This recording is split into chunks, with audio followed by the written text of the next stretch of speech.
Guys welcome back to the channel. तो हम लोग PYQs कर रहे हैं इक्विलिब्रियम के। कल हम लोगों ने 12 क्वेश्चंस करे थे। We are going to move to our next question which is question number 13। So question क्या बोल रहा है? The question is saying that if concentration of OH negative ions in reaction FeOH whole thrice to give us Fe3 positive plus 3OH negative is increased by 1 by 4 times, then equilibrium concentration of Fe3 positive aqueous will be increased by what? अब यहाँ पे हमें reaction दे रखी है, ठीक है। अगर हम लोग K की वैल्यू फाइंड करते हैं ना, तो K की वैल्यू क्या हो जाएगी? K that will be equal to, let me change the color of the pen, K will be equal to concentration of the products, which is Fe3 positive into concentration of OH negative upon the concentration of FeOH whole thrice, ठीक है। सो K की value क्या आ जाएगी यहाँ पे? ये solid है, ये एक्वस है और ये एक्वस है, ठीक है। सो इट मीन्स कि एक्टिविटी जो सॉलिड की है उसको हम लोग यूनिटी ले रहे हैं, तो K की वैल्यू क्या आ जाएगी? K that will be equal to concentration of Fe3 positive into concentration of OH negative, ठीक है। अब OH नेगेटिव आयन की जो कॉन्सेंट्रेशन होती है in this reaction that is decreased bye 1/4 time then equilibrium concentration of Fe3 positive as given to us in the question, ठीक है। So equilibrium concentration of Fe3 positive जो है वो कितनी इंक्रीज करेगी, that is what they are asking. तो अगर वो 1/4 टाइम्स डिक्रीज कर रही है, तो इक्विलिब्रियम कॉन्सेंट्रेशन Fe3 पॉजिटिव की इंक्रीज करेगी बाय 64 टाइम्स, ताकि K की जो वैल्यू है वो रहे constant. Okay, so the correct option over here is going to be A. Let's move on to question number 14. In Haber's process, 30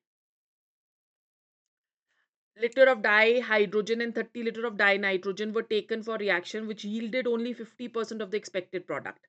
What will be the composition of gaseous mixture under the aforesaid condition in the end? तो अब यहाँ पे वो क्या बोल रहे हैं? बोल रहे हैं कि अगर हेबर प्रोसेस में हम लोग, सबसे पहले हेबर प्रोसेस की रिएक्शन क्या होती है बच्चों? 3H2 plus N2 to give us 2NH3। तो ये आ गई हमारे पास रिएक्शन। तो वो क्या बोल रहे हैं यहाँ पे? According to the reaction 3 moles that is reacting with 1 mole and it is giving us 2 moles, ठीक है। तो अब अगर हम लोग देख रहे हैं तो इसका मतलब ये हुआ कि 2 मोल्स ऑफ अमोनिया फॉर्म हो रहे हैं। तो अगर 1 मोल ऑफ अमोनिया को हम लोग कंसिडर करते हैं तो ये आ जाएगा 3/2, ये आ जाएगा 1/2 और ये कितना आ जाएगा? 1। Okay, so they are saying 30 liter of dihydrogen and 30 liter of dinitrogen. Okay, so that will be equal to what?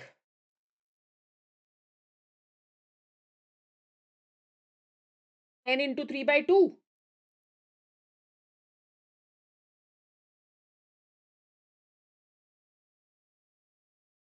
And this will be 10 into 1/2 and this will be 10 into 1.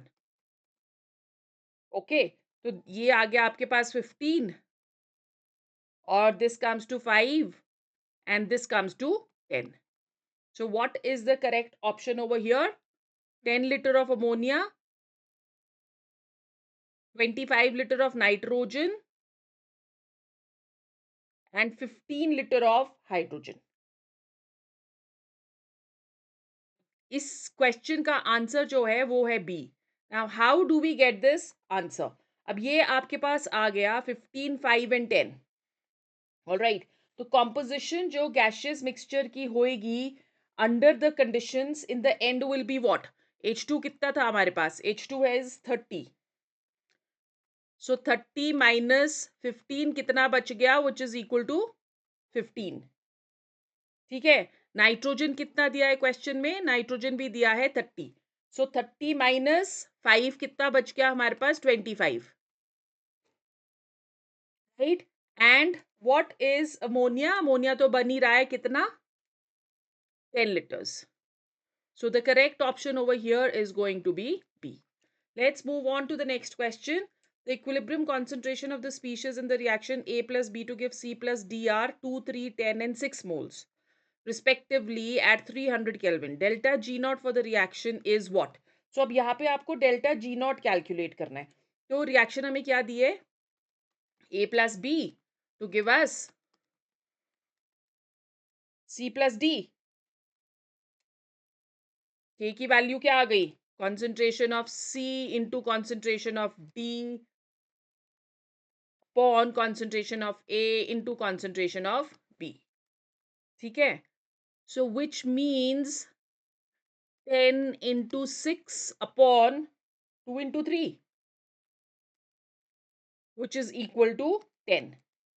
अब डेल्टा जी क्या होता है? Delta G naught that is equal to minus 2.303 R T log of के.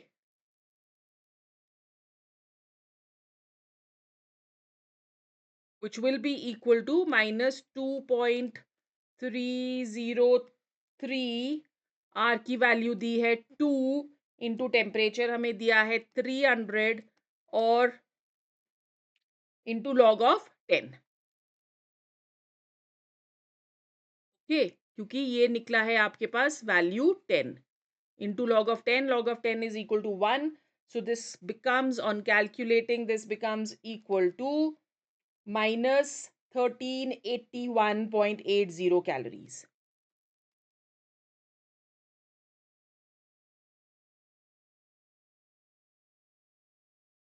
So the correct option over here is going to be A. ठीक है? Let's move on to the next question. For a given exothermic reaction, Kp and Kp dash are the equilibrium constants at temperature T1 and T2 respectively. Assuming that heat of reaction is constant in the temperature range T1 and T2, it's readily observed that what? Now, when we are looking at this question over here, तो यहाँ पे Clapeyron equation हमें क्या बताती है? Log of K dash P upon Kp, that is equal to delta H upon 2.303 R 1 upon T2 minus 1 upon T1. ठीक है, ये आ गया. अब अगर हम लोग एक्सोथर्मिक रिएक्शन ले रहे हैं तो उसके लिए डेल्टा एच की वैल्यू क्या आ जाएगी? That is going to be negative. तो हीट क्या होगी? Heat is going to be evolved. Now they are saying that temperature T2 is greater than T1. ठीक है, सो 1 by T2 minus 1 by T1, that is going to be negative. So log of Kp dash minus log of Kp का मतलब कि क्या हुआ? वो भी negative होगा. ठीक है, तो अगर ऐसा है तो log of Kp जो है that is going to be greater than log of Kp dash. या हम कह सकते हैं कि Kp is greater than K dash P. So correct option यहाँ पे क्या आ गया? A. All right, let's move to question number 17. KMnO4 can be prepared by K2MnO4 as per reaction 3MnO4 3 negative plus 2H2O to give 2MnO4 negative plus MnO2 plus 4OH negative. The reaction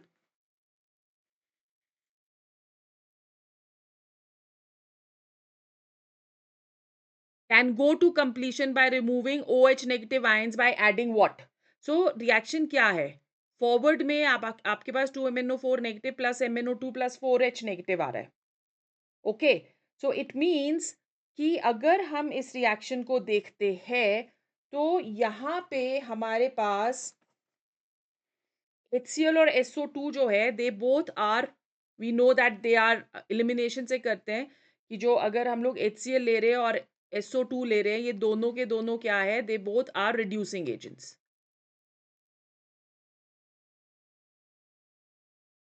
okay, तो ये reduce कर सकते हैं MnO4 negative को। अगर हम लोग CO2 लेते हैं, ये नीदर ऑक्सीडाइजिंग है ना रिड्यूसिंग है, तो ये क्या करेगा, सिर्फ एक एसिडिक मीडियम प्रोवाइड करता है, तो वो रिएक्शन को शिफ्ट कर सकता है in the forward direction, and hence reaction can go to completion. So the correct option over here is going to be A. Let's move to question number 18. For any reversible reaction, if we increase concentration of the reactants, then the effect of equilibrium constant will be what? Very, very easy. I think you can do this question very easily. अगर reversible reaction हम लोग ले रहे हैं, जैसे for example हमने reaction ले ली A plus B to give us C plus D, ठीक है, ये रिएक्शन हमने ले ली, तो equilibrium constant K will be equal to what, concentration of C into concentration of D upon concentration of A into concentration of B, right. तो अगर increase होती है कंसंट्रेशन रिएक्टेंट्स की, तो क्या होगा, increase in concentration of reactants will proceed the equilibrium in the forward direction, तो हमारे पास प्रोडक्ट्स जो है वो ज्यादा बनेंगे, so that the equilibrium constant value constant रहे और इंडिपेंडेंट रहे of the concentration. So correct option over here is going to be B, unchanged. Let's go on to question number 19. According to Lee Chateliers principle, adding heat to a solid and liquid in equilibrium will cause what? So Lee Chateliers principle क्या बोलता है कि अगर एक equilibrium को हम subject करते हैं to a change in concentration, pressure और temperature, equilibrium shift करेगा इस तरह से so as to undo the effect of the change imposed. Right, so amount of the solid हमें करना पड़ेगा यहाँ पे decrease, correct option is D. 20th, in HS negative I negative RNH2 NH3 order of proton accepting tendency will be what? Proton accepting tendency को हम लोग क्या बुलाते हैं, it is known as strength of basicity,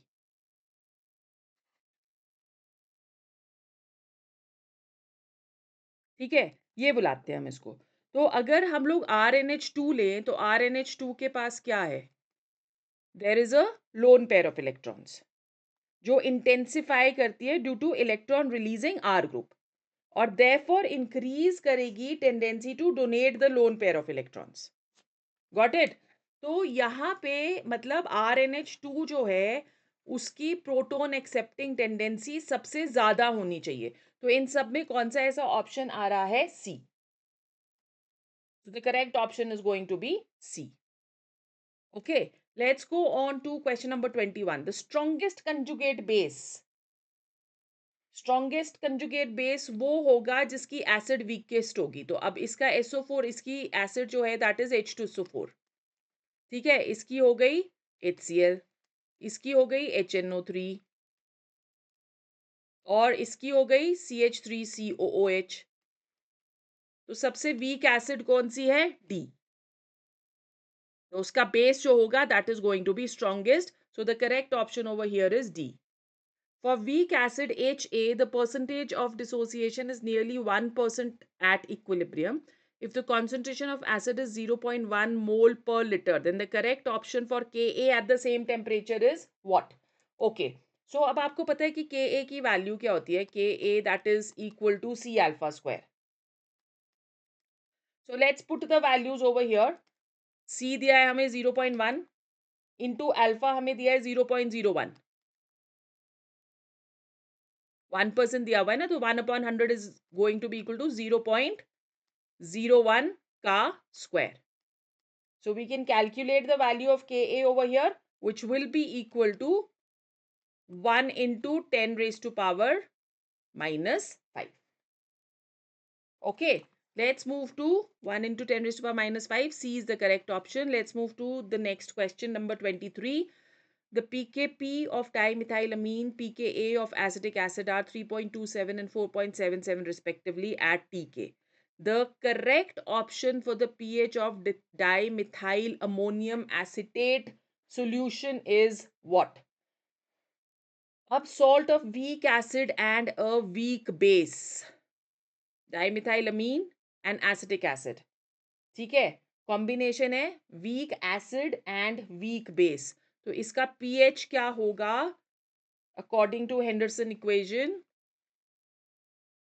Henderson equation buffer की होती है, I am sorry. So pH की value for salt of weak acid and weak base क्या हो गया? PH is equal to 7 plus 1/2 pKa minus pKb. ठीक है. सो अब pKa हमें दिया है 4.77 और pKb हमें दिया है 3.27.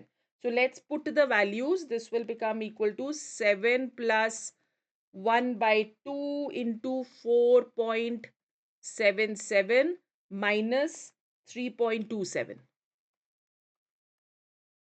So this becomes equal to 7.75. Correct option over here is going to be D. Let's move to question number 24.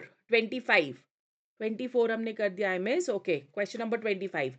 Find out the solubility of nickel hydroxide in 0.1 molar NaOH given that the ionic product of nickel hydroxide is this. Okay, so nickel hydroxide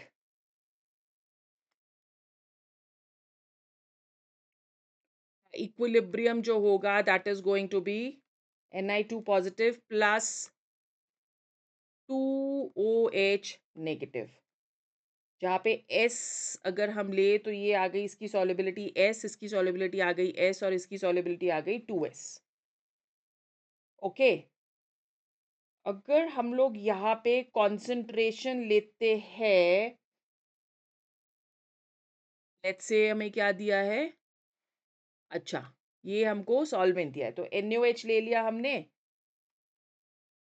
NaOH which is going to dissociate as Na positive plus OH negative. ठीक है. So this is 0.1 molar. This is also 0.1 molar and this is also 0.1 molar. So concentration of OH negative that will be equal to 2S plus 0.1 which is approximately equal to 0.1 because जो 2S की value है that is quite less in comparison to 0.1. Ionic product अगर हम लोग देखते हैं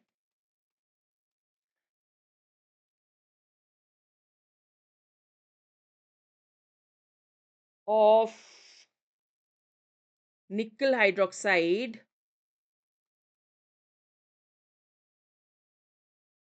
तो ionic product निकल हाइड्रोक्साइड का क्या आ जाएगा?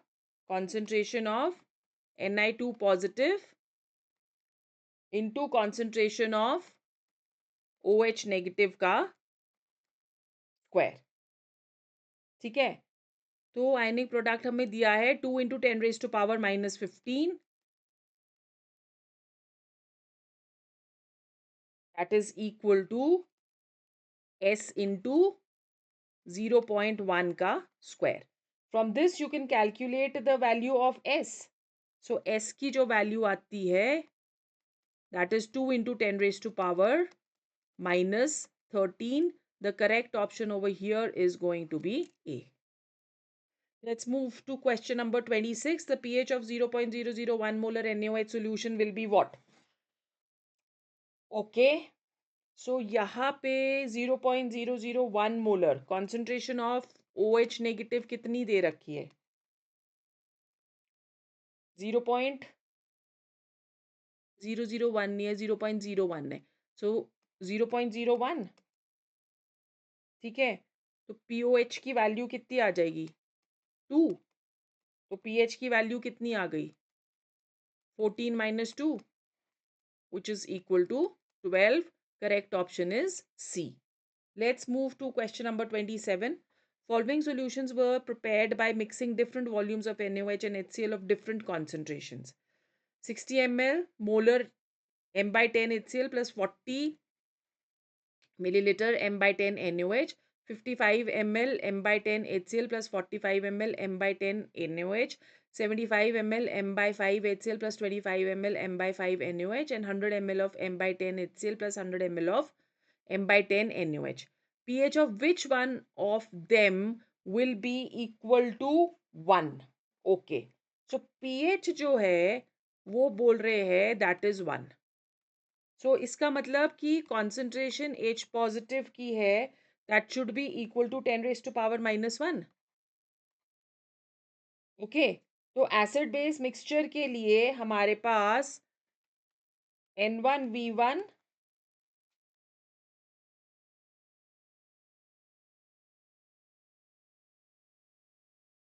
minus N2V2 that is equal to N3V3. Right, so इस पे फिर अब आपको एलिमिनेशन से ही करना पड़ेगा and you will have to see for all. A के लिए जब हम लोग देख रहे हैं तो ए के लिए जो M1 आ रहा है for H positive that is coming as 2 × 10⁻⁻². Okay, और बी के लिए ये आता है 10⁻⁻². It is for C that it is coming as 10⁻⁻1. So the correct option over here is going to be C. Let's go on to question number 28. The percentage of pyridine that forms pyridinium ion in a 0.10 molar aqueous pyridine solution Kb for C5H5N is equal to 1.7 into 10 raised to power minus 9 is what? Okay. तो हमारे पास equation क्या आ गई? C5H5N plus H2O, which is giving us C5H5NH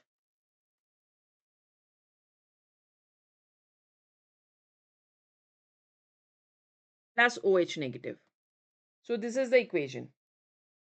अब यहाँ पे इसकी molarity हमें दी है 0.10 मोलर.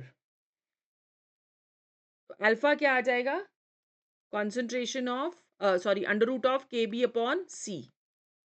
ठीक है, Kb की वैल्यू हमको दी है 1.7 into 10⁻⁻9 upon concentration which is 0.10, इसका under root. So on calculating alpha comes equal to 1.30 into 10⁻⁻4. So percentage इसकी क्या होगी? Into 100 कर देंगे हम इसको, which comes equal to 0.013. So correct option over here is B. Question number 29. What is the pH of resulting solution when equal volumes of 0.1 molar NaOH and 0.01 molar HCl are mixed? So इसमें 1 mole of NaOH जो है वो completely neutralize होएगा by 1 mole of HCl. तो 0.01 mole of NaOH will be completely neutralized by 0.01 mole of HCl. तो NaH कितना रह गया? NaOH जो है हमारे पास अनन्यूट्रलाइज रह जाएगा 0.1 minus 0.01 which is equal to 0.09 mole. ठीक है, क्योंकि equal volumes of two solutions are mixed तो concentration of OH negative कितना आ गया? 0.09 divided by 2 which is equal to 0.045 moles. And what is going to be the pOH? That will be equal to minus log of 0.045. ठीक है, which is equal to 1.35, and pH will be equal to 14 minus 1.35 which is equal to 12.65. So the correct option over here is D. Moving on to the last question of today. Accumulation of lactic acid, a monobasic acid in tissues leads to pain and a feeling of fatigue.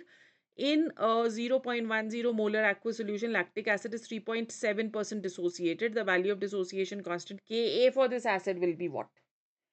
Okay. अब यहाँ पे जो degree of dissociation अगर हम लोग कर रहे हैं अल्फा, तो अल्फा क्या आ जाएगा? क्या दिया इन्होंने हमें? 3.7% dissociated. Okay, so alpha will be equal to 3.7 divided by 100 which is equal to 0.037. तो according to the Ostwald's formula Ka क्या आ गया? C alpha square. which is equal to 0.10 into 0.037 ka square. So this on calculation we get 1.4 into 10 raised to power minus 4. Mind it, यहाँ पे आपके पास दो दिए हुए हैं, 1.4 10 raised to power minus 5, 1.4 10 raised to power minus 4. तो यहाँ पे गलती की गुंजाइश रह सकती है. The correct option is B. Okay guys, so I'll see you tomorrow with the next set of questions. Till that time, keep revising.